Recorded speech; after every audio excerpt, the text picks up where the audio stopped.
आज अपने जियोग्राफी का जो नेक्स्ट टॉपिक है, कल हमने जनसंख्या वितरण का अर्थ समझा।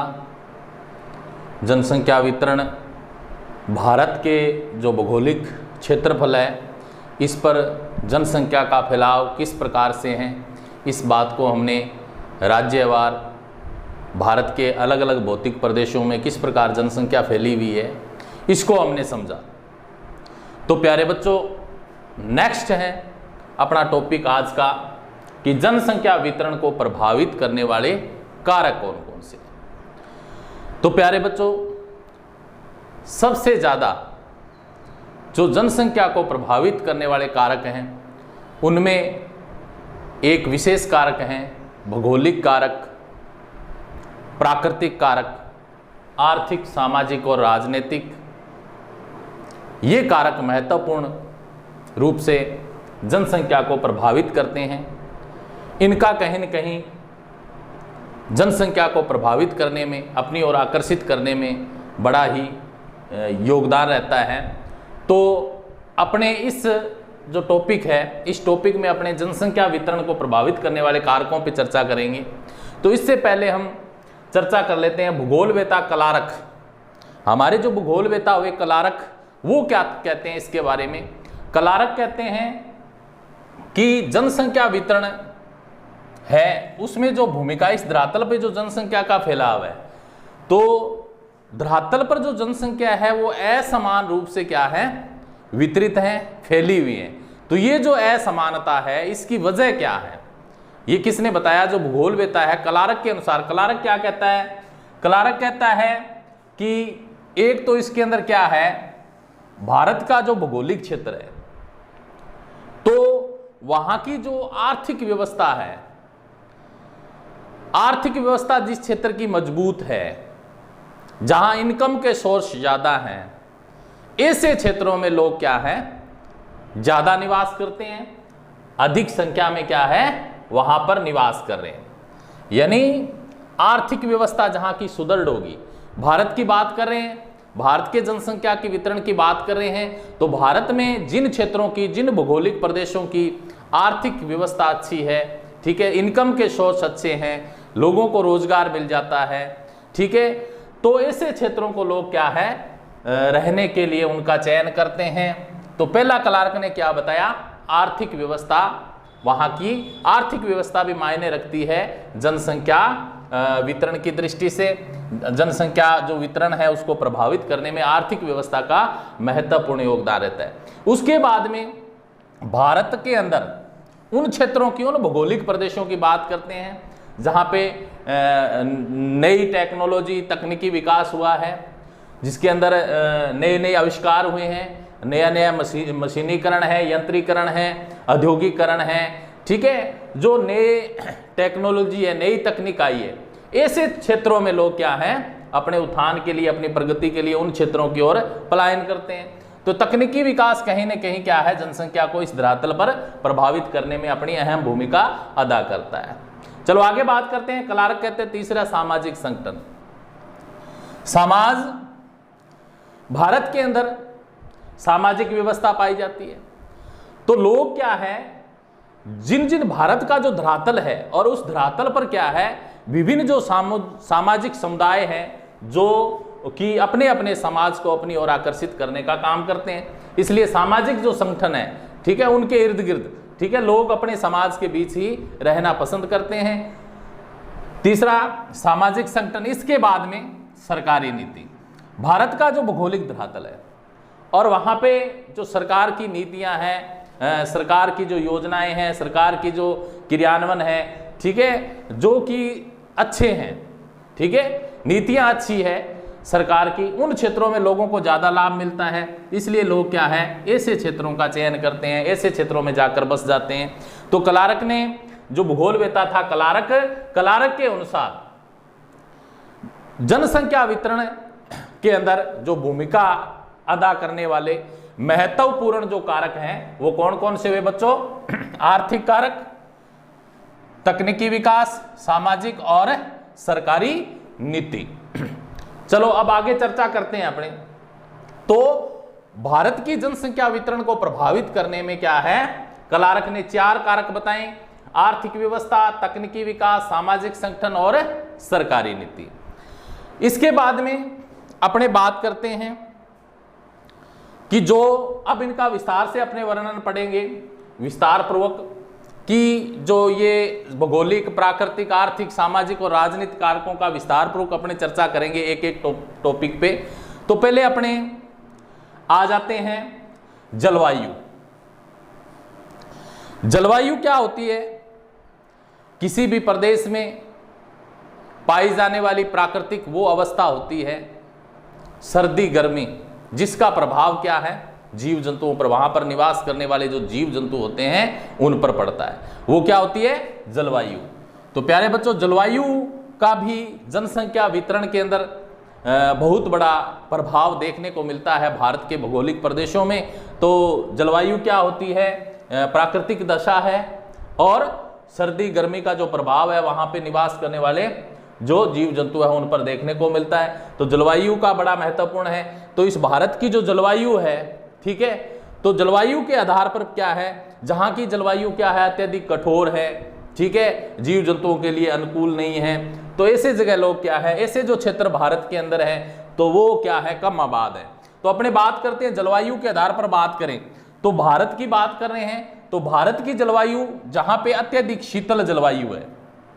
अब भारत की अत्यधिक शीतल जो जलवायु है, ऐसे क्षेत्र या फिर अति उष्ण अधिक गर्म क्षेत्र, अति आर्द्र सूखे, अति आर्द्र, और इसके बाद में हिमालय के पर्वतीय क्षेत्र, राजस्थान का शुष्क मरुस्थल और पूर्वी हिमालय, यानी जहां पे अत्यधिक शीतलता है, अत्यधिक ठंड पड़ती है, अत्यधिक गर्मी पड़ती है, अति आर्द्र है, नमी पाई जाती है। हिमालय के पर्वतीय जो क्षेत्र है, राजस्थान का शुष्क मरुस्थल है, पूर्वी हिमालय, ये जो क्षेत्र है भारत के, इन क्षेत्रों में क्या है, जनसंख्या कम निवास करती है, क्योंकि ये जलवायु क्या है, वहां के लोगों के लिए अनुकूल नहीं है, कठोर है, ठीक है, कठोर जलवायु पाई जाती है, क्योंकि अत्यधिक शीत प्रदेश है। ऐसे क्षेत्रों में क्या है, लोग नहीं रह सकते, गर्म में नहीं रह सकते, अति आर्द्र है। हिमालय के पर्वतीय जो क्षेत्र है, ठीक है, बड़े ही दुर्गम स्थान होते हैं, तो ऐसे क्षेत्रों में, ठीक है, असमतल होते हैं। और शुष्क जो मरुस्थल है राजस्थान का, ठीक है, पूर्वी जो हिमालय है भारत का, तो ऐसे क्षेत्र है वो क्या है, वहां पे जनसंख्या बहुत ही कम निवास करती है। तो प्यारे बच्चों, जलवायु टॉपिक क्लियर हुआ। इसके बाद में दूसरी जो भूमिका होती है, धरातल, यानी जनसंख्या को प्रभावित करने में धरातल का बड़ा योगदान होता है। तो अपने भौगोलिक कारक के अंदर अपना धरातल आता है। तो धरातल की चर्चा करें तो धरातल की बात करें, भारत का जो धरातल है उसकी बात करें तो भारत का जो धरातल है वो भी क्या है, असमतल है, ठीक है, सभी जगह समान नहीं है, जटिल भूम्याकृति, यानी भूमि की जो आकृति है, भारत के भूमि की, धरातल की जो आकृति है वो जटिल है, कठोर है। कहीं तो क्या है, पर्वत हैं, कहीं पठार हैं, कहीं क्या है, मरुस्थल है, कहीं घास के मैदान हैं। तो इस प्रकार से उबड़ खाबड़ भूमि है जो भारत के अंदर, ठीक है, तरह तरह की भूमि है वो पाई जाती है। तो इस वजह से क्या है, यहां भी क्या है, कठोर स्थिति के कारण लोग कम बसे हैं।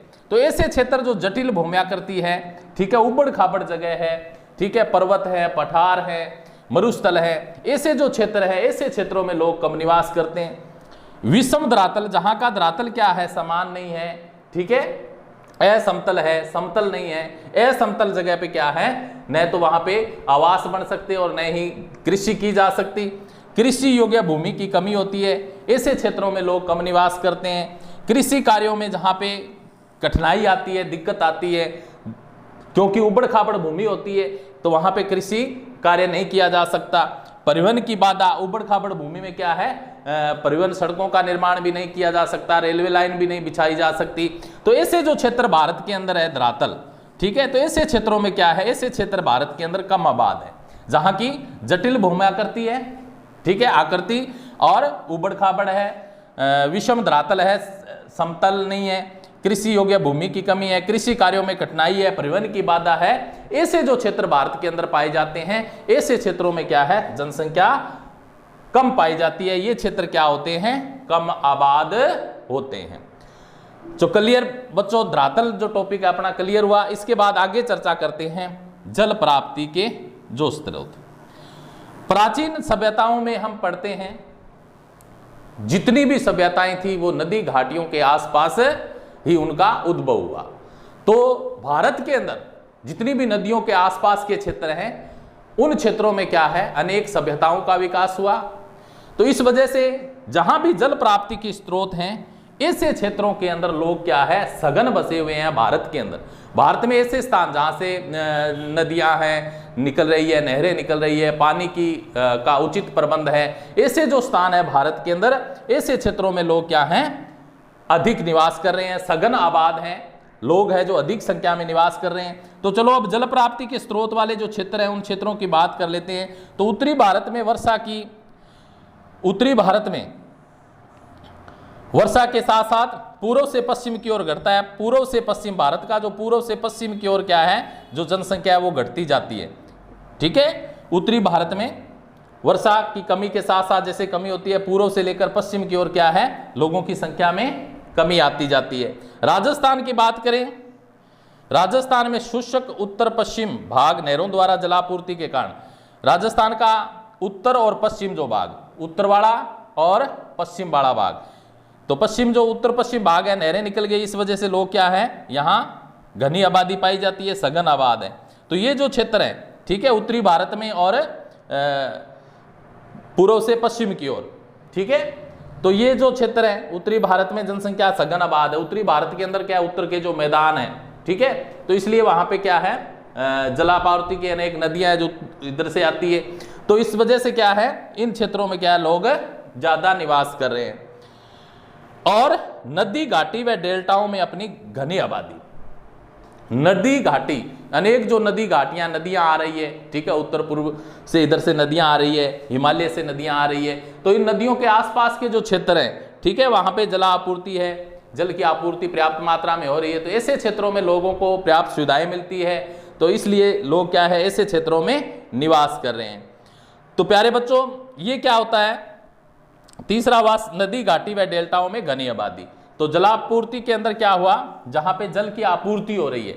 तीसरा जो टॉपिक था उसमें उत्तरी भारत में वर्षा की कमी के साथ साथ पूर्व से पश्चिम की ओर घटता है। राजस्थान के शुष्क उत्तर पश्चिम भाग नहरों द्वारा जलापूर्ति के कारण घने आबाद हो गए हैं, और नदी घाटी व डेल्टाओं में भी क्या है, घनी आबादी पाई जाती है। तो तीसरा जो टॉपिक था अपना जल प्राप्ति, जहां पे जल प्राप्ति है, प्राप्ति क्षेत्र है भारत के अंदर, तो ऐसे क्षेत्रों में क्या है, सघन जनसंख्या पाई जाती है।